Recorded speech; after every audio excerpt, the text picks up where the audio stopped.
தங்களுடைய காலத்தை வீணடித்து இன்றைக்கு தன்னோடு படிக்கக்கூடிய சக மாணவர்களிடத்தில் கூட சத்தியத்தை போதிப்பதற்கு வெட்கப்படக்கூடியவனாக இன்றைய இளைஞன் இருக்கிறான். ஸ்கூல்ல காலேஜ்ல கூட படிக்கிறவன் அவனிடத்துல தொழுகை இருக்காது, இஸ்லாமிய சட்டதிட்டங்களை பேணுபவனாக அவன் இருக்க மாட்டான். அவனிடத்துல மார்க்கம் தொடர்பான அறிவுரையை போதிப்பதற்கு கூட நம்மள பணம்னு சொல்லுவானோ என்று இவன் வெட்கப்படுறான். அவர்களோடு தீமைகளில் பங்கெடுப்பதிலே வெற்றி இல்லை. வெற்றி என்பது அவர்களுக்கு சத்தியத்தை போதிப்பதிலே இருக்கிறது என்று குர்ஆன் சொல்லுகிறதே. அத்தகைய இளைஞர்கள் எங்கே போய் கொண்டிருக்கிறார்கள்? ஒரு தலைமுறை இஸ்லாமிய மார்க்கத்தை விட்டு தூரமாக விலகி செல்லுகிற பொழுது அவர்களை இழுத்து மார்க்கத்தோடு இணைக்க வேண்டிய பொறுப்பு நம்ம ஒவ்வொருவருக்கும் இருக்கிறது. போதையில, செல்போனில, கேளிக்கைகள்ல, கூத்துக்கள்ல இன்றைக்கு இப்படி வீணாக சென்று கொண்டிருக்கக்கூடிய இளைஞர்களுடைய பாதையை மார்க்கத்தின் பக்கம் மாற்றி அமைக்கக்கூடியவர்களாக நாம் ஒவ்வொருவரும் இருக்க வேண்டும். இன்ஷா அல்லாஹ் எதிர்வரக்கூடிய அக்டோபர் 5ஆம் தேதி இளைஞர்கள் எழுச்சி மாநாடு என்று மதுரையிலே வைத்து நாம் ஏற்பாடு செய்திருக்கிறோம். அந்த மாநாட்டிலே அவர்களுக்கான கல்வி ரீதியான பாதையிலே அவர்கள் எப்படி தங்களுடைய கவனத்தை செலுத்த வேண்டும், இந்த சமுதாயத்தினுடைய அவல நிலை என்ன, மார்க்க ரீதியான தொடர்பை எப்படி மேம்படுத்திக் கொள்ள வேண்டும் என்ற பயிற்சி கொடுக்கின்ற வகையிலையும் அந்த மாநாடு ஏற்பாடு செய்யப்பட்டிருக்கிறது. இதுல இளைஞர்களை, நம்ம வீட்டு இளைஞர்களை முதல்ல கலந்து கொள்ள வைக்கணும். அவர்களுக்கு மார்க்க ரீதியான வழிகாட்டலை வழங்க வேண்டும். அஸ்ஸலாமு அலைக்கும் வரஹ்மத்துல்லாஹி வபரகாத்துஹு. எல்லாம் வல்ல ஏக இறைவனின் அன்பும் அருளும் நம் உயிரினு மேலான நபிகள் நாயகம் ஸல்லல்லாஹு அலைஹி வஸல்லம் அவர்கள் மீதும் அவர்களது வாழ்க்கை வழிகாட்டுதல்களை தங்களால் இயன்றளவு பின்பற்றி வாழ்ந்து மரணித்த நபி தோழர்கள் மீதும் நபி தோழியர்கள் மீதும், குறிப்பாக ஜும்மா எனும் கடமையை நிறைவேற்றுவதற்காக இங்கு குழுமியிருக்கும் நம் அனைவர் மீதும் என்றென்றும் நின்று நிலவட்டுமாக. கண்ணியத்திற்குரிய எல்லாம் வல்ல அல்லாஹ்வின் நல்லடியார்களே, அல்லாஹ் ரப்பல் ஆலமீன் நம்மை இந்த உலகத்தில் வாழ வைத்து நமக்கான வாழ்நாளை இந்த உலகத்திலே நிர்ணயித்து நாம் இந்த உலகத்தில் வாழுகின்ற வாழ்க்கையின் அடிப்படையிலேயே மறுமையினுடைய முடிவு இருக்கிறது என்பதை திருமறை குர்ஆனின் மூலமாக அல்லாஹ் நமக்கு எடுத்துரைக்கிறான். அல்லாஹ் தந்திருக்கின்ற இந்த வாழ்நாளை நாம் எப்படி பயன்படுத்துகிறோமோ அதற்கு ஏற்றாற் வகையிலே மறுமையினுடைய முடிவு அமையும். அல்லாஹும் அல்லாஹுடைய தூதரவர்களும் காட்டித்தந்த அடிப்படையில் நம்முடைய வாழ்நாளை பயன்படுத்தி, நம்முடைய வாழ்க்கையை பயன்படுத்தி வீணடிக்காமல் வீணான காரியங்களில் ஈடுபடாமல் இருந்தால் மறுமையில் சுவனம் என்கின்ற நற்செய்தியும், அல்லாஹுக்கும் அல்லாஹுடைய தூதருக்கும் கட்டுப்படாமல் இந்த உலகத்தினுடைய வீணான காரியங்களிலேயும் விளையாட்டான காரியங்களிலேயும் மூழ்கிவிட்டால் மறுமையிலே நரகம் என்கின்ற தண்டனையையும் எச்சரிக்கையாக மார்க்கம் நமக்கு எடுத்துரைக்கிறது. அல்லாஹ் திருமறை குர்ஆனிலே ஒரு மிகச்சிறிய அத்தியாயத்தில் இதை பற்றி நமக்கு பாடம் நடத்துகிறான். வல் அஸ்ர், காலத்தின் மீது சத்தியமாக. அல்லாஹ் ஒரு பொருளின் மீது சத்தியம் செய்கிறான் என்றால் அதனுடைய முக்கியத்துவத்தை அல்லாஹ் நமக்கு உணர்த்துகிறான் என்று பொருள். காலத்தின் மீது சத்தியம் இறைவன் செய்கிறான் என்றால் நம்முடைய வாழ்நாளாக இருக்கிற இந்த காலம் இறைவன் நமக்கு இந்த உலகத்தில் வாழ்வதற்கான வாய்ப்பாக தந்திருக்கின்ற காலத்தினுடைய முக்கியத்துவத்தை இறைவன் நமக்கு உணர்த்துகிறான். அந்த காலத்தை வீணடித்து விடக்கூடாது, காலத்தை வீணாக கழிக்க கூடாது, அதை பயனுள்ள வகையிலே கழிக்க வேண்டும், காலத்தினுடைய அருமையை உணர வேண்டும் என்று அதனுடைய முக்கியத்துவத்தை சத்தியத்தின் மூலமாக அல்லாஹ் எடுத்துரைத்துவிட்டு, இன்னல் இன்சான லஃபீ ஹுஸ்ர், மனிதன் நஷ்டத்துல தான் இருக்கிறான். காலத்தை சரியாக பயன்படுத்தாத மனிதன், காலத்தினுடைய அருமையை புரியாத மனிதன், நேரத்தை வீணாக விளையாட்டாக பயனற்ற காரியங்களில் கழித்துக் கொண்டிருக்கக்கூடிய மனிதன் நஷ்டத்திலே இருக்கிறான், தோல்வியிலே இருக்கிறான் என்று இறைவன் திருமறை குர்ஆனிலே நமக்கு ஒரு செய்தியை சொல்லுகிறான். எந்த மனிதன் காலத்தை பயனுள்ள வகையிலே கழிக்கிறானோ அவன்தான் வெற்றியிலே இருக்கிறான், காலத்தை வீணடிப்பவன் நஷ்டத்திலே இருக்கிறான் என்று இந்த அத்தியாயத்தினுடைய இந்த முதல் 2 வசனங்கள் நமக்கு பாடம் நடத்துகிறது. இப்படி காலத்தை வீணடிப்பவர்கள் நஷ்டத்தில் இருக்கிறார்கள் என்றால் இன்றைய காலகட்டத்தில் இந்த பண்பு எந்த சாராரிடத்தில் அதிகமாக இருக்கிறது என்று பார்த்தால் இளம் தலைமுறையினரிடத்தில் இந்த காலத்தை வீணடித்தல் என்கின்ற பண்பு செயல் அதிகமாக இருப்பதை பார்க்க முடிகிறது. நேரத்தினுடைய அருமையை கருதாமல் அல்லாஹ் நமக்கு காலத்தை இந்த உலகத்திலே வாழ்வதற்கான வாய்ப்பாக தந்திருக்கிறான். மறுமையினுடைய முடிவை அடைவதற்கான வாய்ப்பாக இறைவன் வழங்கியிருக்கிறான். இதை சரியாக பயன்படுத்த வேண்டும். இதை வீணான காரியத்தில் பயன்படுத்தக்கூடாது, விளையாட்டாக இதை கையாளக்கூடாது. இதனுடைய அருமையை உணர்ந்து பயனுள்ள வகையிலே இதை கழித்தால்தான் நமக்கு வெற்றி உண்டு என்பதை உணராத ஒரு சாராராக இளம் தலைமுறையினர் இருப்பதை பார்க்கிறோம். செல்போன்களிலேயும் சமூக வலைதளங்களிலேயும் கேம்களிலேயும் இன்றைக்கு தன்னுடைய பெரும்பான்மை நேரத்தை கழிக்கிறார்கள். சில இளைஞர்களிடத்திலே நாம் ஒவ்வொரு ஊர்களிலேயும் இளைஞர்கள் தொடர்பான பல்வேறு நிகழ்ச்சிகளை நம்முடைய ஜமாத் சார்பாக நடத்தினோம். அந்த நிகழ்ச்சியிலே பங்கெடுத்த இளைஞர்களிடத்தில் ஒரு நாளைக்கு நீங்கள் சராசரியாக எத்தனை மணி நேரம் உங்களுடைய மொபைல் போனை யூஸ் பண்ணுவீங்க என்று கேட்கிறோம். அப்போது பெரும்பான்மையான இளைஞர்கள் சொன்ன பதில், சராசரியான கால அளவு என்ன தெரியுமா? ஒரு நாளைக்கு சராசரியாக 8 மணி நேரம் இளைஞர்கள் தங்களுடைய மொபைல் போன்ல நேரத்தை கழிக்கிறாங்க. இது சராசரி. சில இளைஞர்கள் சொல்லுகின்ற பதிலை பார்த்தால் நமக்கே வியப்பாக இருக்கின்ற அளவுக்கு 12 மணி நேரம் எல்லாம் யூஸ் பண்றாங்க. மொத்த ஒரு நாள்ல நமக்கு இருக்கிற நேரமே 24 மணி நேரம் தான். இதுல 8 மணி நேரம் தூக்கம் என்று கழித்து விடுவோம். 8 மணி நேரம் தூக்கத்துக்கான நேரத்தை கழித்து விட்டால் மீதம் இருப்பது 16 மணி நேரம் தான். இந்த 16 மணி நேரத்துல செயல்படுவதற்கான கால அளவாக இருக்கிற ஒரு நாளைக்கு இருக்கிற 16 மணி நேரத்துல 12 மணி நேரம் 8 மணி நேரம் மொபைல் போன்ல தன்னுடைய நேரத்தை இளைஞர்கள் செலவழிக்கிறார்கள் என்றால் இளைஞர்களுடைய போக்கு, இளைஞர்கள் தங்களுடைய வாழ்வை பயன்படுத்துகின்ற நிலை எப்படி இருக்கிறது யோசித்து பாருங்கள். அந்த செல்போன்ல அப்படி என்ன பண்றாங்க? 8 மணி நேரம் யூஸ் பண்றாங்க, 12 மணி நேரம் யூஸ் பண்றாங்கன்னா மார்க்கத்தை அறிந்து கொள்கிறார்களா? குர்ஆன் ஹதீஸை தெரிந்து கொள்கிறார்களா? மறுமை வெற்றிக்கான வழியை அடைந்து கொள்கிறார்களா? வீணான காரியங்கள் சமூக ஊடகங்கள்ல, பேஸ்புக்கில், வாட்ஸ்அப்பில், இன்ஸ்டாகிராமில் தங்களுடைய நேரத்தை செலவழிக்க கூடியவர்களாகவும், கேம்களிலே தன்னுடைய நேரத்தை வீணடிக்க கூடியவர்களாகவும், வீணான விளையாட்டான காரியங்களிலே சமூக வலைதளங்களில் வெளியிடப்படுகின்ற ரீல்ஸ்கள்ல மூழ்கக்கூடியவர்களாகவும் இளைஞர்கள் இன்றைக்கு இருப்பதை பார்க்கிறோம். அப்ப ஒரு நாளையினுடைய பெரும்பான்மை நேரத்தை வீணான காரியங்களில் செலவழிக்கிறார்கள் என்றால் அல்லாஹ் சொல்லக்கூடிய வசனத்தையும் இளைஞர்களுடைய வாழ்வையும் ஒப்பிட்டு பாருங்கள். காலத்தை வீணடிப்பவன் நஷ்டத்திலே இருக்கிறான் என்று இறைவன் குறிப்பிடுகிறானே, காலத்தினுடைய அருமை புரியாமல் வீணான காரியங்களில் செலவழிப்பவன் நஷ்டத்திலே தோல்வியிலே இருக்கிறான் என்று அல்லாஹ் சொல்லுகிறானே, நாளைய தலைமுறை எதை நோக்கி சென்று கொண்டிருக்கிறது? மார்க்கத்தை விட்டு கவனமற்று இருப்பதில் ஒரு பெரும் பங்காற்றக்கூடியவர்களாக இளைஞர்கள் இருக்கிறார்கள். மார்க்கத்தை விட்டு தூரமாக சென்று கொண்டிருக்கிறார்கள். பள்ளிவாசலை விட்டு வெகு தொலைவிலே இருக்கிறார்கள். குர்ஆனை விட்டு, ஹதீஸை விட்டு அவர்களுடைய இடைவெளி என்பது மிக தூரமாக இன்றைக்கு இளைஞர்களுடைய வாழ்வு இருக்கிறது. இளைஞர்களுடைய வாழ்வு இன்றைக்கு மார்க்கத்தை விட்டு இவ்வளவு வெகு தூரத்தில் இருக்குது. அதனாலதான் ரசூலுல்லாஹ் ஸல்லல்லாஹு அலைஹி வஸல்லம் அவர்கள் ஒரு எச்சரிக்கையை இந்த சமுதாயத்துக்கு செஞ்சாங்க. எதுருசுல் இஸ்லாம் கமா எதுருசு வஷியுஸ்ஸௌம், சட்டையிலே ஆடையிலே சாயம் மங்குவதை போல பின்னால் வரக்கூடிய ஒரு தலைமுறையில இஸ்லாம் மங்க துவங்கும்.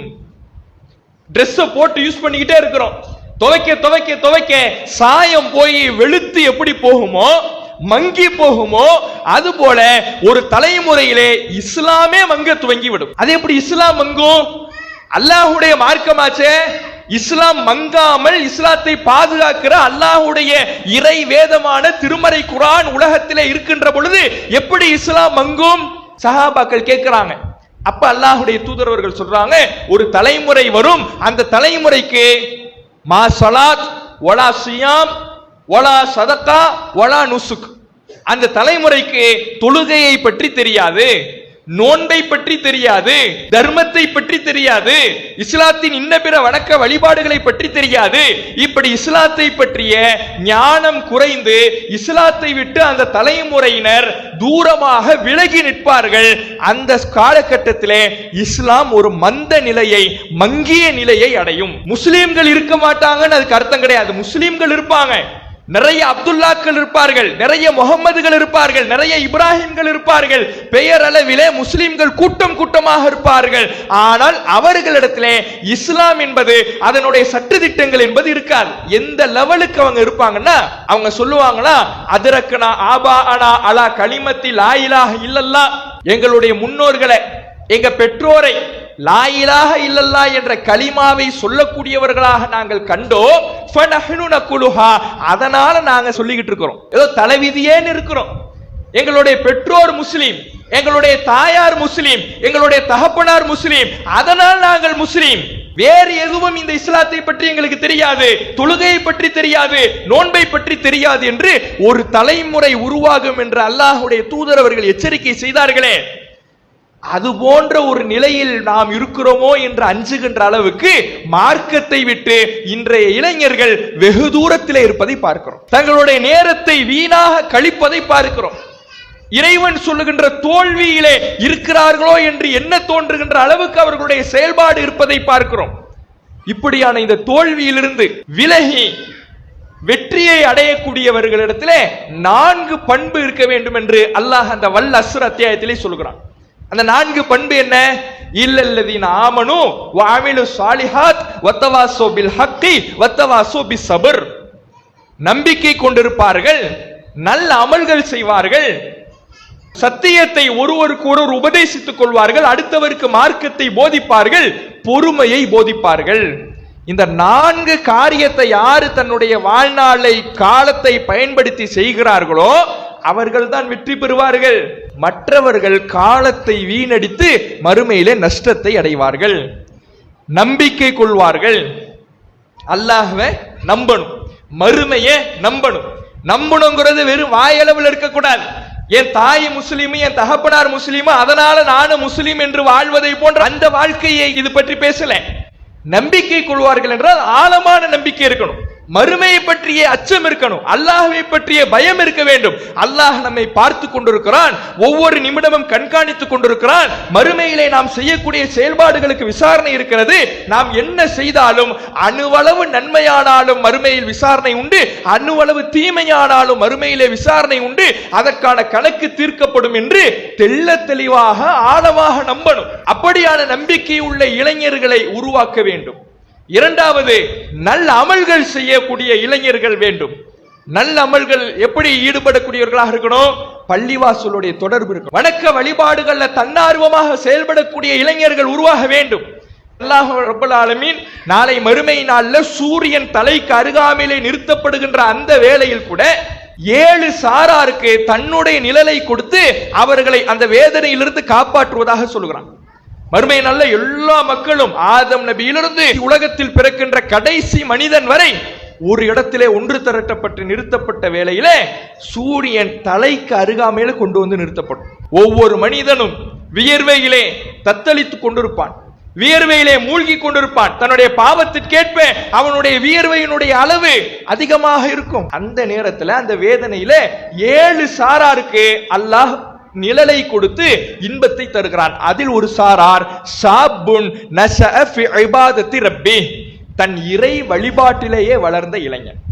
தன்னுடைய இளமையை, தன்னுடைய காலத்தை எதில் பயன்படுத்தி அவன் வளர்ந்து உருவாகி இருப்பான் என்றால் இறை வழிபாட்டில், பள்ளிவாசல் தொடர்புல, தொழுகையில, இப்படி இறைவனுக்கு செய்ய வேண்டிய கடமைகளிலேயே தன்னுடைய இளமையை பயன்படுத்தி வளர்ந்த இளைஞனுக்கு மறுமையிலே அர்ஷின் நிழலை பரிசளிப்பதாக அல்லாஹ்வுடைய தூதர் அவர்கள் சொல்லி காட்டுகிறார்கள். அப்படியான இளைஞர்களை இன்றைக்கு பார்க்க முடிகிறதா? நபிகள் நாயகம் ஸல்லல்லாஹு அலைஹி வஸல்லம் அவர்களுடைய காலத்திலே அவர்களுடைய பள்ளிவாசலில் இளைஞர்கள் நிரம்பி காணப்பட்டார்கள். அப்துல்லாஹ் இப்னு அப்பாஸ் ரலியல்லாஹு அவர்கள், அப்துல்லாஹ் இப்னு உமர் ரலியல்லாஹு அவர்கள், அபூ ஹுரைரா ரலியல்லாஹு அவர்கள், ரபியத் இப்னு கஅப் ரலியல்லாஹு அவர்கள், இப்படி ஏராளமான இளைஞர்கள் நபிகள் நாயகத்தினுடைய பள்ளிவாசலில் நிரம்பி காணப்படுவார்கள். இப்னு உமர் ரலியல்லாஹு அவர்கள் சொல்லுகிறார், இப்னு உமர் ரலியல்லாஹு அன்ஹு அவர்கள் தன்னுடைய திருமணத்துக்கு முன்பு வரை பள்ளிவாசல்லே தான் தங்கியே இருப்பாராம். அவர் தங்கி இருக்கிற இடமே இது பள்ளிவாசலில். ஏன் தெரியுமா? நபி ஸல்லல்லாஹு அலைஹி வஸல்லம் அவர்களிடத்துல ஃபஜருக்கு பிறகு ஒவ்வொரு நபி தோழர்களும் தாங்கள் கண்ட கனவை பற்றி எடுத்து சொல்லி அதற்கான விளக்கத்தை கேட்டு அறிவார்கள். அப்படி இவருக்கு ஒரு கனவு வருது. அந்த கனவை பற்றி ரசூலுல்லாஹ் கிட்ட எடுத்து சொல்லி அந்த கனவுக்கான விளக்கத்தை கேட்டு பெறுகிறார். அப்போ இப்னு உமர் ரலியல்லாஹு அன்ஹு அவர்களுக்கு ரசூலுல்லாஹ் ஒரு உபதேசத்தை செய்றாங்க. நிஅம ரஜுலுன் அப்துல்லா, அப்துல்லா நல்ல மனிதர், அவர் இரவு தொழுகை தொழுதால் இன்னும் நல்லா இருக்கும். அப்துல்லா இப்னு உமர் ரொம்ப நல்ல மனிதர், சிறந்த ஒரு மனிதர், அவர் இரவு தொழுகை தொழுதால் இன்னும் நல்லா இருக்கும் அப்படின்னு ரசூலுல்லாஹ் சொல்லிட்டாங்க. சொன்னதிலிருந்து அவர் சொல்லுகிறார், நான் இறுதி வரை அல்லாஹ்வுடைய தூதரவர்கள் பரிந்துரைத்த இரவு தொழுகையை என்னுடைய வாழ்க்கையில விட்டதே கிடையாது. கடமையான ஐவேளை தொழுகையை பற்றி பேசல, இரவு தொழுகையிலேயே என்னுடைய வாழ்க்கையிலே நான் விடாமல் அதை கடைபிடித்திருக்கிறேன் என்று ஒரு இளைஞர் பறைசாற்றுகிறார் என்றால் கடமையான தொழுகை விஷயத்தில் அவர் எப்படி இருந்திருப்பார்? பள்ளிவாசலே கதி என்று கிடந்தார்கள். அப்படியான இளைஞர்களை அல்லாஹ்வுடைய தூதரவர்கள் உருவாக்கினார்கள். இப்படியான இளைஞர்களை இன்றைக்கு பார்க்க முடிகிறதா? பள்ளிவாசலோட தன்னுடைய தொடர்பை மேம்படுத்திக் கொள்ளுகிற, நெருக்கத்தை மேம்படுத்திக் கொள்ளுகிற, பள்ளிவாசல் தான் என்னுடைய பாதுகாப்பு, பள்ளிவாசல் தான் என்னுடைய ஒழுக்கத்துக்கு பொறுப்பு, பள்ளிவாசல் தான் என்னுடைய வாழ்க்கைக்கு பொறுப்பு என்று பள்ளிவாசலுடைய தொடர்போடு பள்ளிவாசலுடைய நெருக்கத்தோடு இருக்கக்கூடிய இளைஞர்கள் இன்றைக்கு எத்தனை பேர் இருக்கிறார்கள்? யோசித்து பாருங்கள். அப்படியான இளைஞர்களை உருவாக்க வேண்டிய பொறுப்பு இந்த சமுதாயத்துக்கு இருக்கிறது. அடுத்து அல்லாஹ் குர்ஆன்ல சொல்லக்கூடியது என்ன? வத்தவாசோ பில் ஹக்கி வத்தவாசோ பிஸ் சப்ர். உண்மையையும் பொறுமையையும் அடுத்தவருக்கு உபதேசம் செய்வார்கள். அவங்க தான் காலத்தை வீணடிக்காதவங்க. இன்றைக்கு காலத்தை வீணடித்து செல்போனிலே இளைய தலைமுறை மூழ்கி கிடக்கிறது. வீணான அரட்டை அடிக்கக்கூடிய கேளிக்கை பேச்சுக்கள்ல அதிகமாக செல்போன்களிலே ஈடுபட்டு தன்னுடைய நேரத்தை இளம் தலைமுறை வீணடித்துக் கொண்டிருக்கிறார்கள். ஆனால் வெற்றி பெறக்கூடியவர்கள், வாழ்க்கையை சரியாக பயன்படுத்தக்கூடியவர்கள் மார்க்கத்தை போதிப்பார்கள், பொறுமையை போதிப்பார்கள் என்று அல்லாஹ் சொல்லுகிறான். இன்றைக்கு அப்படியான இளைஞர்கள் எங்கே இருக்கிறார்கள்? நபி ஸல்லல்லாஹு அலைஹி வஸல்லம் அவர்கள் உருவாக்கிய அப்துல்லாஹ் இப்னு அப்பாஸ் ரலியல்லாஹு அன்ஹு ரசூலுல்லாஹுடைய மௌத்துக்கு பிறகு நபிகள் நாயகம் ஸல்லல்லாஹு அலைஹி வஸல்லம் அவர்கள் மௌத்தாயிட்டாங்க. அதற்கு பிறகு ஹலிஃபாக்களுடைய ஆட்சி காலம். உஸ்மான் ரலியல்லாஹு அன்ஹு அவர்கள் கொல்லப்பட்டு விட்டார்கள். அலி ரலியல்லாஹு அன்ஹு அவர்கள் ஆட்சி பொறுப்புக்கு வராங்க. இந்த காலகட்டத்தில் தான் ஒரு மிகப்பெரிய ஒரு கூட்டம், ஒரு வழிகட்ட பிரிவு தோன்றுகிறது. ஹவாரிஜ்கள் அப்படிங்கிற ஒரு வழிகட்ட பிரிவு. இந்த ஹவாரிஜ்கள் அப்படிங்கிற வழிகட்ட பிரிவு தோன்றி நபி வழியிலே நடப்பவர்களை எல்லாம் கொலை செய்து கொண்டிருக்கிறார்கள். அந்த அளவுக்கு ஒரு வரம்பு மீறிய கூட்டமாக அந்த ஹவாரிஜ்கள் என்கின்ற கூட்டம் செயல்படுகிறார்கள். பார்ப்பவர்களை எல்லாம் கொல்லுவது, ஆயுதமேந்தி போரிடுவது, நபி வழியிலே நடப்பவர்களை எல்லாம் கொலை செய்வது, இப்படியான ஒரு வரம்பு மீறி அநியாயம் செய்கின்ற கூட்டமாக அந்த கூட்டம் இருக்கிறார்கள். இவர்கள் ஒரு இடத்துல 6000 பேர் முகாமிட்டு இருக்கிறாங்க. 6000 பேர் ஒரே இடத்துல இந்த ஹவாரிஜ்கள் முகாமிட்டு இருக்கிறார்கள். இவர் அப்துல்லா இப்னு அப்பாஸ் ரலியல்லாஹு அன்ஹு அவர்கள், அலி ரலியல்லாஹு அன்ஹு அவர்கள், அவர் தானே ஆட்சியாளர், அவர் இடத்துல போய் நான் ஹவாரிஜ்களை நோக்கி புறப்பட போறேன், அவர்களுக்கு தாவா செய்ய போகிறேன், அவர்களுக்கு பதிலுரைக்க போகின்றேன், அவர்களை வென்றெடுக்க போகின்றேன் என்று அலி ரலியல்லாஹு அன்ஹு அவர்களிடம் சொல்லுகிறார். அலி ரலியல்லாஹு அன்ஹு அவர்களுக்கு ஒரு பயம். இவர் தன்னந்தனியாக போகிறேன் என்கிறார். போகக்கூடிய கூட்டமோ அநியாயம் செய்யக்கூடியவர்கள், நபி வழியில் நடப்பவர்களை கொன்று புதைக்கக்கூடியவர்கள். அப்படியான ஒரு கூட்டத்துல தனியா போறங்கிறாரே, வேணாம், உங்க விஷயத்துல நான் ரொம்ப பயப்படுறேன் அப்படின்னு அலி ரலியல்லாஹு அன்ஹு அவர்கள் சொல்லுகிறார். ஆனால் இப்னு அப்பாஸ் ரலியல்லாஹு அன்ஹு அவர்கள் இல்ல, நான் போய் தான் தீருவேன் என்று சொல்லிவிட்டு போறார். போய் அவர்கள் இருக்கக்கூடிய இடத்துல சலாம் சொல்லி அங்கே சென்று விடுகிறார். சென்று அவர்கள் சொல்லக்கூடிய வாதங்களை கேட்டு அறிகிறார். நீங்க ஏன் இந்த இஸ்லாமிய ஆட்சிக்கு எதிராக அலி ரலியல்லாஹு அன்ஹு அவர்களுக்காக போர் கொடி தூக்குகிறீர்கள், முஸ்லிம்களை ஏன் கொலை செய்கிறீர்கள், இப்படி அவங்கள்ட்ட கேட்கும் பொழுது ஒரு 3 காரணத்தை சொல்றாங்க. அந்த 3 காரணத்தை எப்படி சொல்றாங்கன்னா, குர்ஆனிலிருந்து சில ஆதாரங்களை மேற்கோள் காட்டி சொல்றாங்க. பாத்தீங்களா, குர்ஆன்ல எப்படி இருக்குல்ல, அதனாலதான் நாங்க இப்படி செய்யறோம் அப்படின்னு ஒரு 3 காரணங்களை, 3 வாதங்களை முன்வைக்கிறார்கள். அந்த 3 வாதங்களுக்கும் நீங்கள் தவறாக குர்ஆன் ஹதீஸை வளைக்கிறீர்கள், தவறாக புரிந்திருக்கிறீர்கள் என்று குர்ஆன் ஹதீஸுக்கு சரியான அல்லாஹ்வும் அல்லாஹ்வுடைய தூதர் அவர்களும் அளிக்கின்ற விளக்கத்தை அங்கே பதிலுரையாக வழங்கி 6000 பேர் இருந்தாங்கல்ல, இவர் அந்த கூட்டத்தில் விவாதம் செய்து அந்த மக்களுக்கு சத்தியத்தை போதித்து திரும்பி வருகிற போது அந்த கூட்டத்திலிருந்து 2000 பேரை வென்றெடுத்து விட்டு வருகிறார். ஒரு இளைஞர் 6000 பேர் இருக்கக்கூடிய சபைக்கு தன்னந்தனியாக சென்றவர். அந்த 6000 பேர்ல ஒரே நேரத்தில் 2000 நபர்களை வென்றெடுத்து விட்டு வரக்கூடிய அளவுக்கான ஒரு அறிவு மிக்க ஒரு இளைஞராக, அல்லாஹ்வுடைய மார்க்கத்தின் மீது பற்றுமிக்க இளைஞராக, இறை மார்க்கத்தை நோக்கி மக்களை அழைக்க வேண்டும் என்ற ஆர்வமுள்ள ஒரு இளைஞராக இப்னு அப்பாஸ் ரலியல்லாஹு அன்ஹு அவர்கள் திகழ்ந்தார். இன்றைக்கு இப்படியான இளைஞர்களை உருவாக்க வேண்டிய பொறுப்பு நம்மிடத்தில் இருக்கிறதா இல்லையா? தங்களுடைய காலத்தை வீணடித்து இன்றைக்கு தன்னோடு படிக்கக்கூடிய சக மாணவர்களிடத்தில் கூட சத்தியத்தை போதிப்பதற்கு வெட்கப்படக்கூடியவனாக இன்றைய இளைஞன் இருக்கிறான். ஸ்கூல்ல காலேஜ்ல கூட படிக்கிறவன், அவனிடத்துல தொழுகை இருக்காது, அவனிடத்துல ஒழுக்கம் இருக்காது, இஸ்லாமிய சட்டதிட்டங்களை பேணுபவனாக அவன் இருக்க மாட்டான். அவனிடத்துல மார்க்கம் தொடர்பான அறிவுரையை போதிப்பதற்கு கூட இவன் வெட்கப்படுறான். ஏன் வெட்கப்படுறான்னா, நம்மளை கிண்டல் பண்ணுவானோ, நம்மளை பணம்னு சொல்லுவானோ, நமக்கு ஏதாவது ஒரு பட்ட பேர் சூட்டிடுவானோ, நம்மளை ஒதுக்கிடுவானோ என்று அவன்கிட்ட அறிவுரை சொல்வதற்கே இன்னைக்கு வெட்கப்பட்டுக்கிட்டு இன்றைய இளைஞர்கள் தங்களுடைய காலத்தை வீணடித்துக் கொண்டிருக்கிறார்கள். வெற்றி அதில் இல்லை. அவர்களோடு தீமைகளில் பங்கெடுப்பதிலே வெற்றி இல்லை. அவர்களோடு அந்த ஒழுக்க கேட்டிலே வேடிக்கை பார்த்து கொண்டிருப்பதிலே வெற்றி இல்லை. வெற்றி என்பது அவர்களுக்கு சத்தியத்தை போதிப்பதிலே இருக்கிறது என்று குர்ஆன் சொல்லுகிறதே. அத்தகைய இளைஞர்கள் எங்கே போய் கொண்டிருக்கிறார்கள்? அப்ப நாம் நம்முடைய கண் முன்னால் ஒரு தலைமுறை இஸ்லாமிய மார்க்கத்தை விட்டு தூரமாக விலகி செல்லுகிற பொழுது அவர்களை இழுத்து மார்க்கத்தோடு இணைக்க வேண்டிய பொறுப்பு நம்ம ஒவ்வொருவருக்கும் இருக்கிறது. நம்ம ஒவ்வொருவரும் அதற்கான பொறுப்பாளிகளாக இருக்கிறோம். அவர்களுக்கு அதை போதிக்கக்கூடிய மக்களாக இருக்கணும். அல்லாஹ் குர்ஆன்ல நரகவாதிகளை பற்றி சொல்லுகிற பொழுது, மா சலக்கக்கும் ஃபி சக்கர், சக்கர் என்கின்ற நரகத்தில் உங்களை சேர்த்தது எது? சுவனவாதிகள் நரகவாசிகள்கிட்ட விசாரிக்கிறாங்க. அந்த நரகவாதிகள் சொல்லக்கூடிய பதில் என்ன? லம் நக்கும் மினல் முஸல்லீன் வலம் நக்கு நுத்தியமுல் மிஸ்கீன், நாங்கள் தொழுபவர்களாக இல்ல, தொழுகை நாங்க ஒழுங்கா கடைபிடிக்கல, ஏழைகளுக்கு உணவளிக்க கூடியவங்களாக நாங்க இல்ல, வகுன்னா நஹூது மஅல் ஹாயிலீன், வீணானவர்களோடு சேர்ந்து கொண்டு நாங்களும் வீணான காரியங்களில் ஈடுபட்டோம். அவன் வீணான காரியத்தில் ஈடுபட்டான், அவன் கேம் விளாண்டான், அவனோடு சேர்ந்து நானும் கேம் விளாண்டேன். அவன் சேட் பண்ணான், அவனோடு சேர்ந்து நானும் வீணா விளையாட்டா பேசிக்கிட்டு இருந்தேன். ஒரு நல்ல பேச்சு பேசல, அவன்கிட்ட இருக்கிற தப்ப திருத்தல, அவன்கிட்ட இருக்கிற ஒழுக்க குறைபாட்டை சுட்டி காட்டல, அவனிடத்தில் இருக்கக்கூடிய வணக்க வழிபாட்டு குறைபாட்டை நான் சுட்டி காட்டல. வீணாக விளையாட்டாக கேளிக்கையாக அரட்டையாக நான் பேசிக் கொண்டிருந்தேன், வீணடித்துக் கொண்டிருந்தேன், வீணான காரியங்கள் மூழ்கிட்டு இருந்தேன். அதனால் இந்த நரக படுகொலியிலே வீழ்ந்து கிடக்கிறேன் என்று நரகவாதிகள் சொல்லக்கூடிய பதிலை அல்லாஹ் பதிவு செய்கிறான். யோசித்து பாருங்கள், இன்றைய தலைமுறையினுடைய வாழ்வியல் முறை எங்கே சென்று கொண்டிருக்கிறது?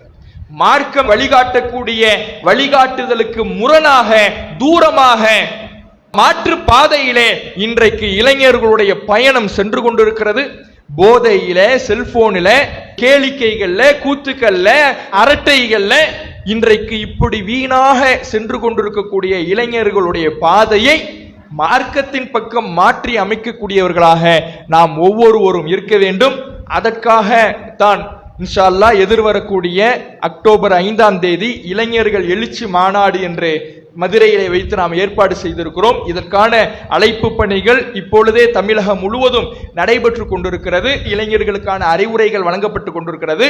அந்த மாநாட்டிலே அவர்களுக்கான பல்வேறு விதமான உலக ரீதியான கல்வியிலே அவர்கள் எப்படி முன்னேற வேண்டும், கல்வி ரீதியான பாதையிலே அவர்கள் எப்படி தங்களுடைய கவனத்தை செலுத்த வேண்டும், இந்த சமுதாயத்தினுடைய அவல நிலை என்ன, மார்க்க ரீதியான தொடர்பை எப்படி மேம்படுத்திக் கொள்ள வேண்டும் என்ற பல்வேறு பயிற்சி பட்டறைகளும் வெறுமனே மாநாடு என்றால் ஒரு உரைகளோடு முடிகின்ற வகையிலே இல்லாமல் அவர்களுக்கு பயிற்சி கொடுக்கின்ற வகையிலையும் அந்த மாநாடு ஏற்பாடு செய்யப்பட்டிருக்கிறது.